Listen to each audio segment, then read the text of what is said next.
Welcome back to Carry Yarn. This is Kat, your fearless leader. Today we continue our beginner crochet tutorial with the slip stitch. This would be abbreviated as SL space ST. I know that I've only crocheted a little bit and this really isn't going to make much of anything. I just wanted to show you the technique. So what you're going to do is you're actually going to go into that next chain, and you'll have both V's on your crochet hook. You're going to pull through that chain on your work, and then you're going to go through and pull through that loop. You're not yarning over, you're just actually pulling through the working yarn through the stitch and then through the one on your hook.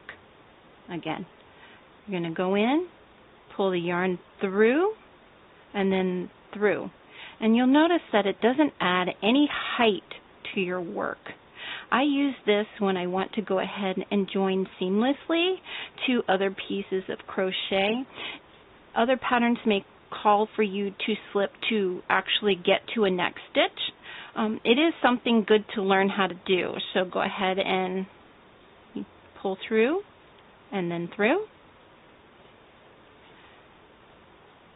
Pull through and then through. Pull through and then through. Pull through and then through.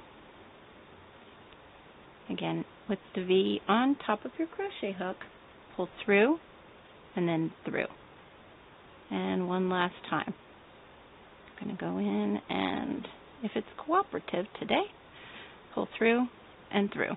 And you've made an actual line of slip stitches. If you have any questions, go ahead and send me an email. If you like this video, go ahead and give me a thumbs up and subscribe down below. You can follow me on Facebook, Instagram, Twitter, and as always, if you have any questions at all, feel free to send me an email. I hope you have a great day. Thanks for watching Carry Yarn. This is Kat. Bye.